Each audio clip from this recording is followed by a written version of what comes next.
Hello, we're back here at the Dana L. Wiley Gallery at Front Street in Dayton, Ohio, and enjoying conversations about art. The featured artist in the exhibition amendment is Pat McClelland of Dayton, and we're just going to discuss some things that are near and dear to us in hopes that small nuggets of what, I hope they're nuggets of what we say, will allow you to more appreciate and enjoy Pat's work in the gallery. On that note, I'd like to kind of jump in, Pat, and ask you a question, and I think this is going to create some really good conversation. Do you feel as an artist in today's society that you have any responsibility to your audience to help them understand or have insight into your work? To help understand the work. I like my work to be sort of somewhat confrontational. I don't know that I necessarily want to try to explain it to people. I'd actually prefer it stays sort of open-ended. I remember some number of years ago, I had a painting in an exhibit, and some people came to it from a very liberal point of view. It was a painting, it had the American flag in it, and people came and they talked about how, oh, well, this painting is about how, well, a conservative point of view is this painting seems to be about how the United States is capable of rising above the muck and the mire of the rest of the world.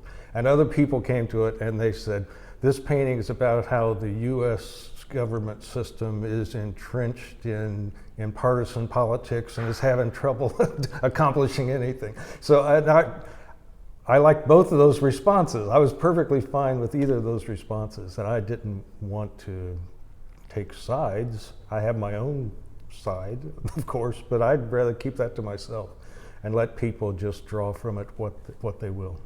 Okay, well, are you saying then to look at a lot of your work, you know, for people to kind of make that choice, they're going to have to be kind of aware of what's going on?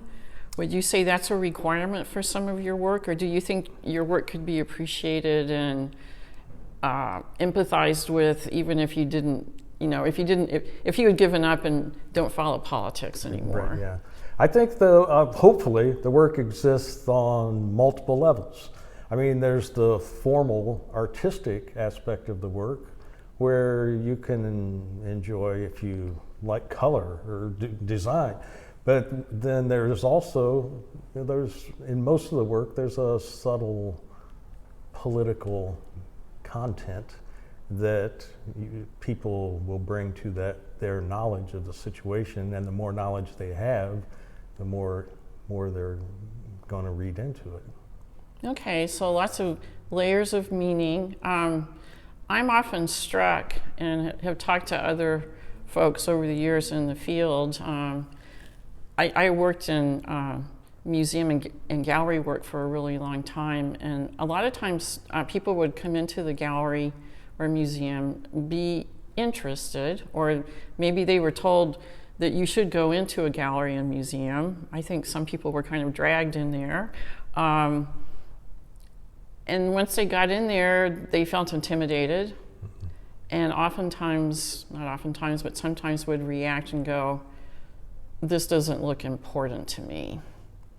And I've often thought that part of this feeling about art comes from our culture in general that doesn't really value art. And it's seen as kind of a little hobby or a little fluff, right, or a luxury, or again, something that only the elite can access. Right.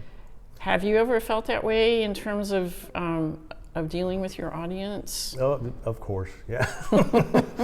Art is it's one of those things that people assume all they need is an opinion. It's art. My son's a political scientist, so we're always bantering back and forth about the connection between political science and art, because I mean, people have political views with very little understanding of the actual situation. That's true. And the same is true with art. As long as you have an opinion, in your mind, your opinion is valid, even if it's based only on what you like and what you don't like.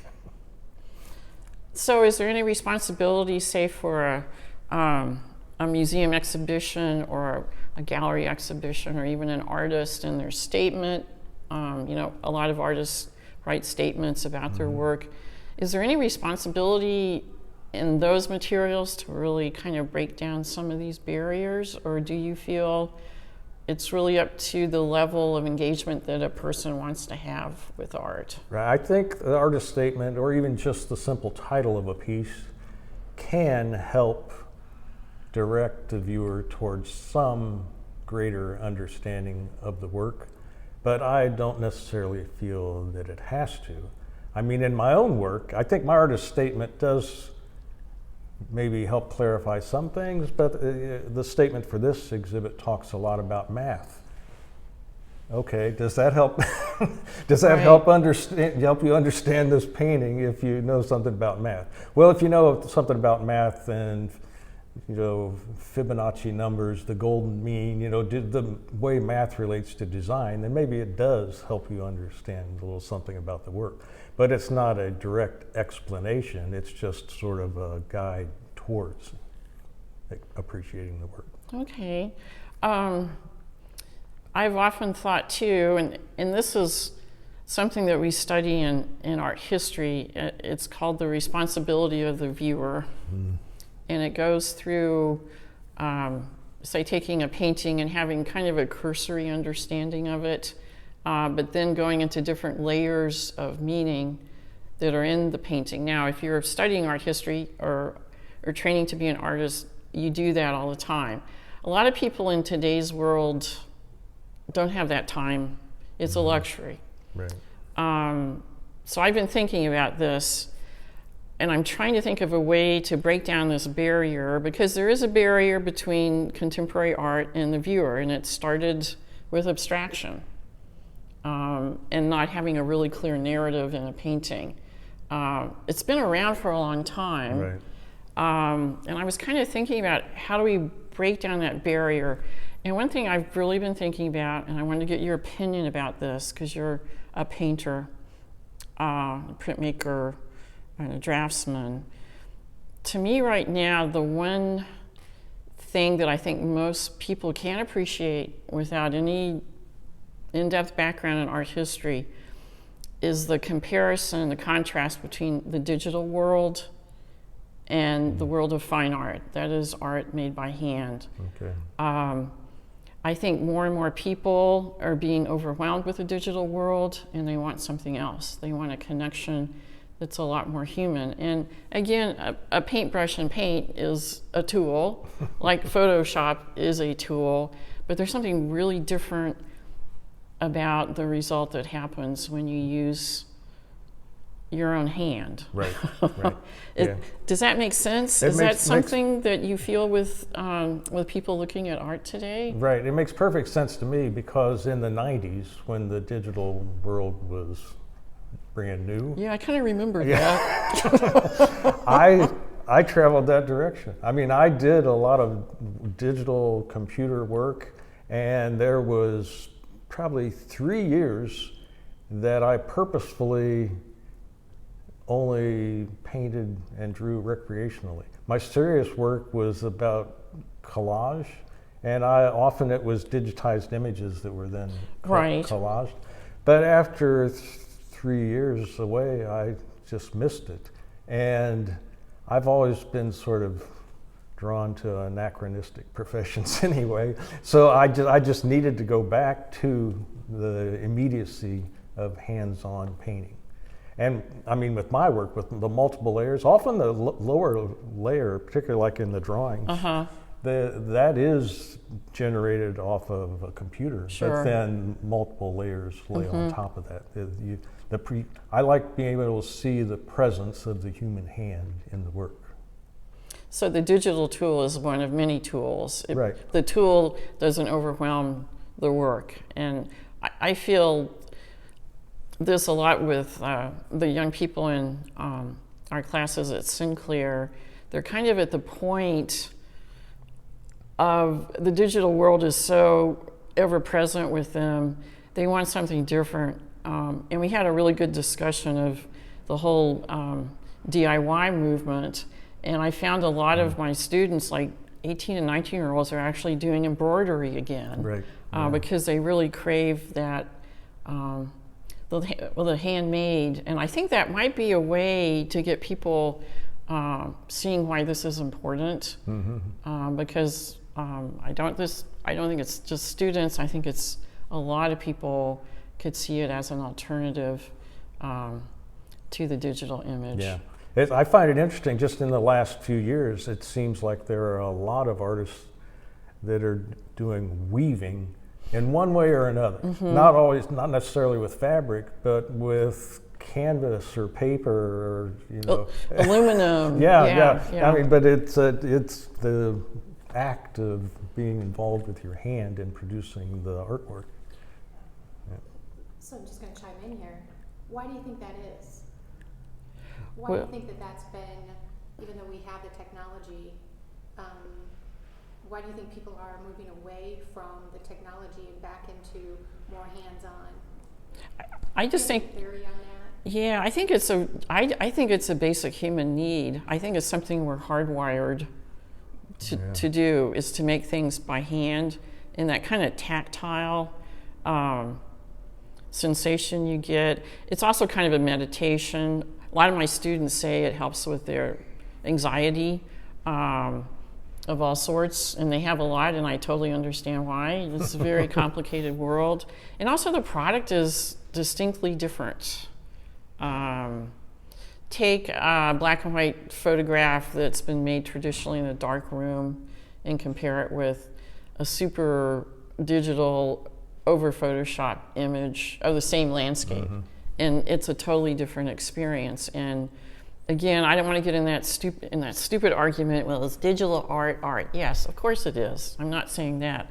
I'm just saying there's some qualities that I think we don't get in digital images that we can find in fine art. And I think a lot of people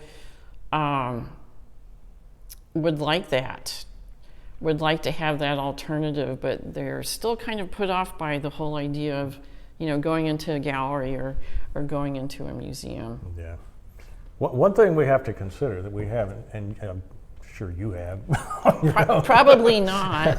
we are at the end, or just beyond the end of modernism. And with modernism, it was every movement was give me something new, and it's like, well, now we're sort of out of new stuff. Yeah. 10 years ago, I thought, well, is painting dead? Back when I was just getting back into painting, is painting dead? There's nothing that can be said in painting that has not been said already. But there's only 26 letters in the alphabet. We seem to keep coming up with new books all the time, too. So, I mean, I don't mind the fact that we revisit ideas that had been visited before in painting. Digital work is new, but often the product doesn't necessarily spawn new ideas. Exactly, that's a really good point, and I see today that a lot of younger artists are going, say, back to painting. They're going back to a lot of the older historical styles, especially periods that were considered kind of like a waste of time, like Rococo. Right. And some new painters now are going back into that whole period and doing some amazing work. So I think that's real open. I'm still torn between kind of two views.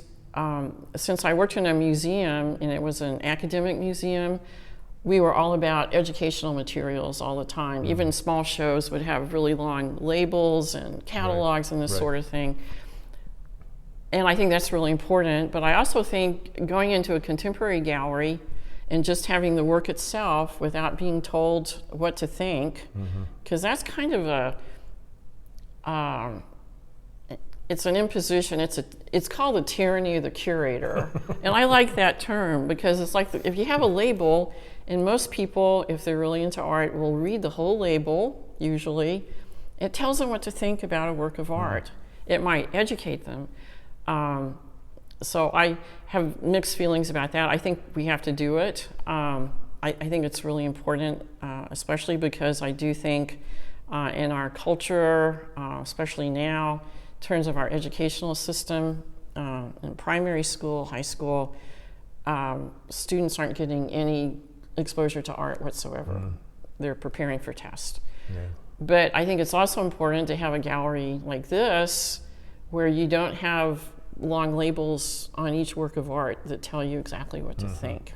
When I go to a museum, a exhibit anywhere, I rarely read the didactic material. I mean, I'll maybe read the label, and if there's some historical information that I feel I can gain some insight from, I will read that. But I just don't invest the time reading all the text.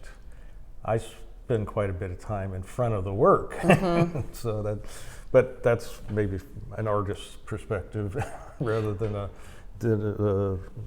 non-artist point of view. Sure, and you have a really good background in art history and looking at art too.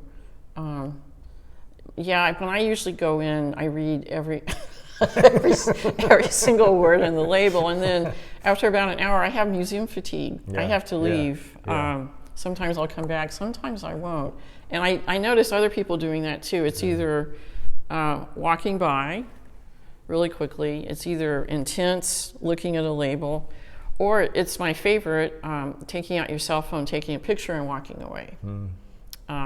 Those are all responses to art too. So I don't know what the answer is. I think this is a really complicated question. One thing I do think is real important is to have spaces for both types of looking. Either totally open-ended like you prefer, which I really love too, and that's a real important part of contemporary art, is it's up to the viewer to interpret. That's why Jackson Pollock numbered his pieces, and that was it, and refused to talk about them. But and you, like you're saying, people learn in different ways. I mean, you like the text. I tend to ignore the text. I mean, I remember from teaching, I tended to use the more Socratic method. You know, I like to ask questions, let the students find an answer. But I know there were students that were like, just tell me what I'm supposed to do. Or what's on the test. Yeah. So I mean, it's probably good to have both things. Yeah. It was interesting talking about the role of digital versus traditional. You know, I think just like photography sort of freed up painters to be abstract. You know, I think the digital work now maybe frees up people to return to the more romantic notion of painting. I mean, if you're a black and white photographer now doing silver print photography, I mean, that's like a exclusively fine art media, because digital has taken over. I mean, we all have a camera in our pocket. You know, everybody's taking photos.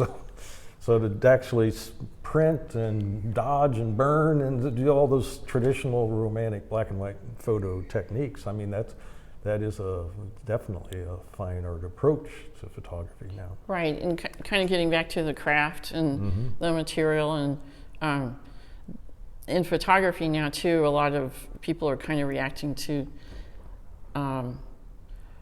over editing of photographs, and kind of use digital tools because the results are beautiful, but also but use them in a traditional manner. Right. So that has made some really wonderful photographs. Yeah, I think the whole field is so complicated. There's no one right answer to this. And it depends on the time of day about how I feel about it.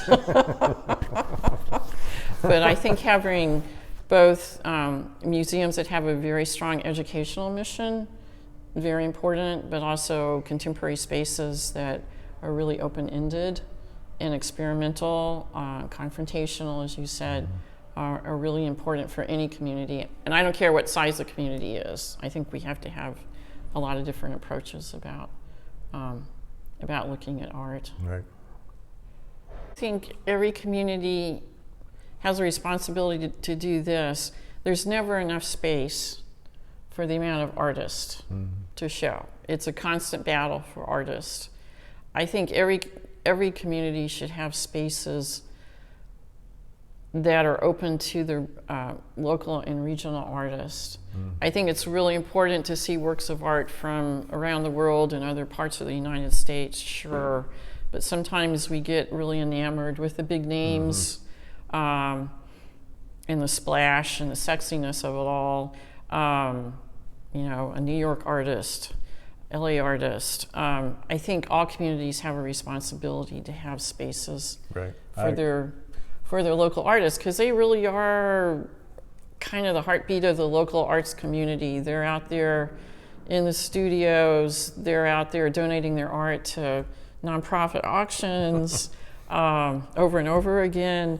They're showing work in you know, non-traditional spaces. They're adding so much, I hate this term, but value added to a community that's become really important, especially if you want to have a vibrant community with you know, young people coming in. So I feel really strongly about that local and regional artists should be supported and have really nice spaces for them. Does that happen? Sometimes, but I think there's a lot of work to be done, not just in Dayton, but in a lot of other communities as well. Years ago, I was working in Hickory, North Carolina, and I saw some little ad about the exhibit at the Hickory Art Museum. So I went to the address on the flyer, and it was an old storefront downtown, and there was a sign on the door that said, "The Hickory Arts Center has moved to our new location at the old junior high school." And I thought, oh boy, this is... So I found the old junior high school, and they had revamped the building and turned it into a legitimate museum. Great. And the exhibit that I went to see was prints by Mary Cassatt. But within that museum, they champion the North Carolina artists. I mean, both contemporary and historical North Carolina. And so there was a bunch of artists, I had no idea who they were because I wasn't from North Carolina. But I mean, I really admired the fact that this museum, you know, chose to salute their regional artists. It was something I hadn't really experienced a lot in Dayton, Ohio. It's like here the artists were from LA or New York. I mean, that's or Paris, whatever. You know, it's Right. like the local artists, if they're any good, they would go to New York. Or Paris. Yeah. Yeah, a student once asked me, do I have to go to New York to be a successful artist? I said, well, you have to go to New York to be a successful New York artist.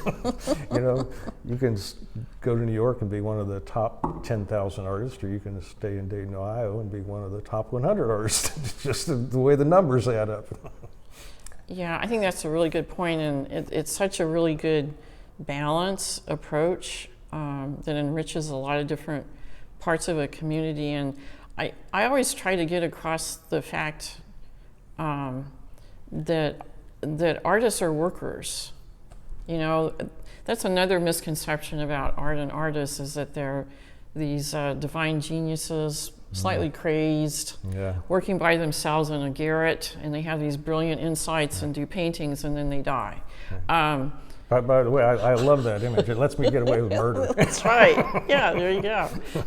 But they're cultural workers within the community, doing all sorts of incredible things. Look at where we are at Front Street, repurposing buildings, doing big public events that happened on Sunday, that brought a lot of different parts of the community together in one space. So what they do is really important, and we have to get, that's another message. It's not just about the art, it's about what artists actually do. Right. Because people, a lot of folks, for a lot of good reasons, I understand why, are kind of in the dark about what artists do. One of my favorite quotes is from Chuck Close. He said, inspiration is for amateurs. Professional artists just show up and do the work every day. That's right. And I remember I saw an interview with Philip Pearlstein back in the 90s. And he at that time, he had a work schedule, almost like punching a clock. 4 hours in the morning he painted, 4 hours in the afternoon he did promotion. At 5 o'clock he went home, had dinner with his family, and his day was done. Mm-hmm. Yeah, a lot of my artist friends have a really strict schedule. Mm-hmm. And there's a film I like to show in class about the painter Elizabeth Murray. And she was in New York. She moved from Chicago to New York. And it shows her in her studio.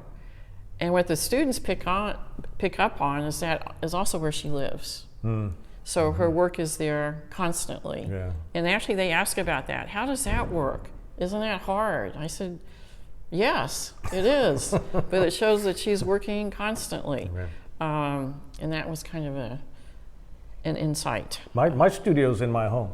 I've done it both ways. I've rented space, you know, at the Davis Linden building, actually, you know, which is a Front Street-like complex. And the advantage of that is you punch the clock. Mm-hmm.